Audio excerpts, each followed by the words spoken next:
Ayan, bali ito yung kinabitan natin na NMAX version 2. Bali yung spring, kinrom lang natin, ulit ko. Pero itong center, yung side stand natin, stainless yan, 3mm kapal. Tapos itong center stand, yung spring bali, kinrom lang din natin para maganda siya. Yung center stand natin, stainless po yan, 3mm ang kapal. Tingnan nyo yung pinaka niya, makinis po yung pagkakagawa natin.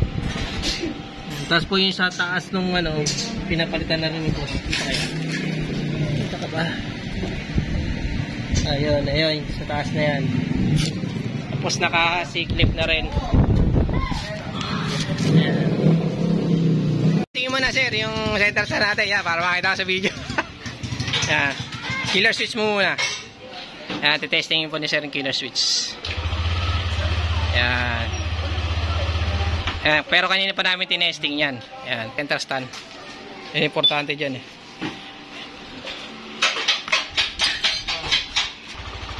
Isa pa sir. Isa pa. Nakita nyo paano yung center stand ni sir. Yan, nakita nyo diba? Kung sa clearance yan sir, sa clearance sir, yan ay hinahanap nung inaantay nila eh. Sige sir, tiklop mo yung center stand. Yan.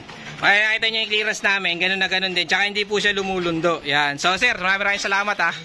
Yan. Nakita lang tayo ni sir sa group no.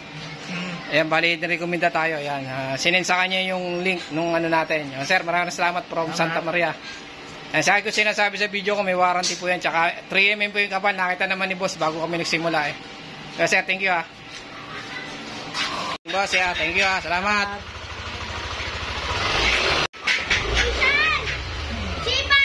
Ayan, nakita nyo po gano'ng kakinis yung center stand natin. Ayan, pangalang kabit na natin yan. Natin NMAX version 2. Install muna natin. Kapitan tayo ulit NMAX na kulay itim, kanina kulay silver. Ayan. Pre, ikaw na magte-testing, saan ba galing? Yan lang sa gilid-gilid. Sabali siya na magte-testing kasama natin. Paano niya i-center stand ha? Ayan, pre, pakita mo lang. Ayan, tingnan nyo gano'n niya i-ano center stand. Ayan o. Ayan, ito nyo diba? Gano'n niya i-impact yung killer switch. Nakasusi ba yan?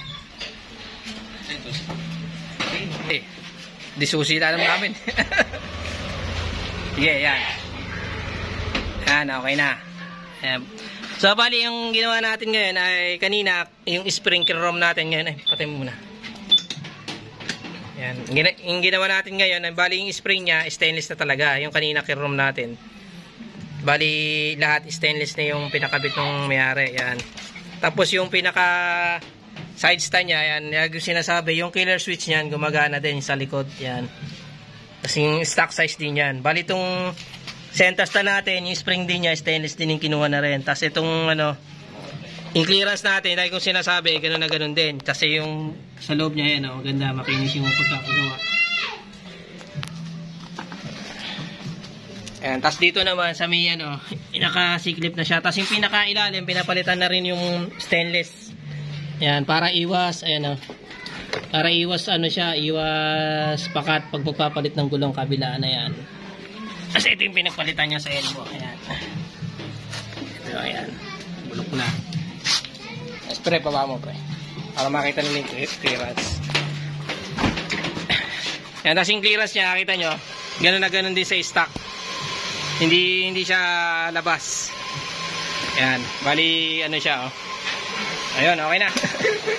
Tayo ng NMAX kahapon na NMAX B1 ay NMAX B2, dalawa, isang silver, isang itim. Yung isa sa kapitbahay natin, yung isa sa from Santa Maria. Ayan, sir, shoutout sir. Bali, ito yung kinabitan natin na kinakabit natin center. Ayan, papakita ko sa inyo, video na lang para malinaw.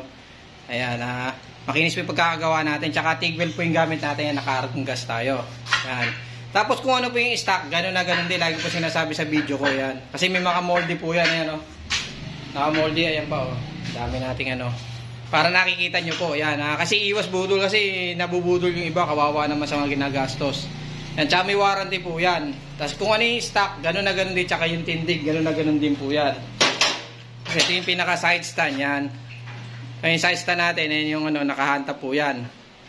Ayan, kung ano po yung stock, gano'n na gano'n din. Kasi yung killer switch pala, ito importante yan. NMAX B2 to, pero hindi tayo NMAX B1. Tapos C-clip, ayan, stainless na rin. Ayan. Tapos yung kinakabit natin sa elbow, ito yun. Yung sa malapit sa block. Para hindi siya mabulok. Ayan. Hindi siya may block nung elbow. Ayan. Ito yung kinakabit natin yan. Ayan. Tapos, ayan. Ito naman yung NMAX B1. Nakita nyo. Ito yung killer switch niya. Ayan. Gumagana rin.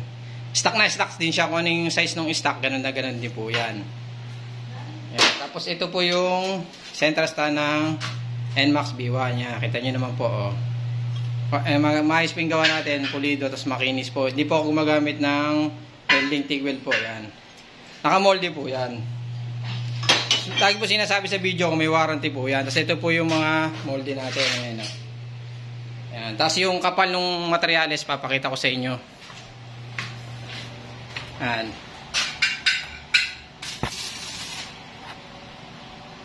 Ayan, ay. Yan, ito yung kapal ng materyales natin yan. Lagi ko inuulit sa video ko yan. 3mm po kapal niya. No? Kita nyo sa kuko ko naman. No? Yan, legit po yan. Na 3mm. Yan. Ayan, kita nyo. Yan, 3mm po yan. So ito po yung mga tatak niya. Ayan. No? Ayan, yung mga tatak po siya. Medyo madilim natin. Yan, ito po yung mga ano niya. Ayan, no? Yung mga tatak siya. Yan. Yan, inaano na lang natin kasi para makita nyo po, hindi na lang po picture yan para ano. Yan, sa mga gusto pong order, PM nyo lang po. Pasensya na po kung minsan hindi po tayo makapag-reply agad kasi ako lang po mismo ang nagre-reply para sa inyo. Yon. Tsaka sa mga ano, ayan to, sa elbow po kinakabit to sa may block para po safe, para pag pumapalit kayo ng gulong, di mo problema. Meron ako nito, yan. 100 pesos lang benta ko nito, dalawa. Tapos sa center stand naman po, pag pupunta kayo rito, free install yan. Walang problema po dyan. Tsaka sa mga meron Aerox B1 B2 meron din tayo, tsaka mga M3 Mio. Yan. So, yan, maraming salamat po.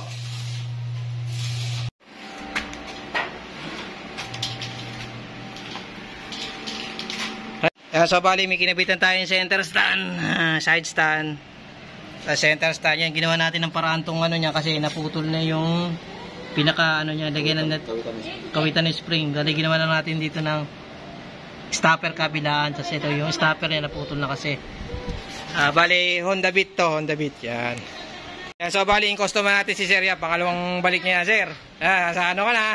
Customer. Bali, yung isa, yung Honda Click niya. 5150. Yung Honda Click mo, di ba, Sir, ilang years na sa'yo yun? 2 years na yun. 2 years na mahigit, ha. Kita niya, siya, hindi babalik po yan, kundi ayos yung gawa natin dito. Tsaka, nakita naman niya talaga, hindi nagbabago yung materials natin. Pre, taga saan ka, pre? Sa gilid-gilid. Sa likod. Ito, paano yung testingin, ha? Nakita nyo yung killer switch, tetestingin nyo natin.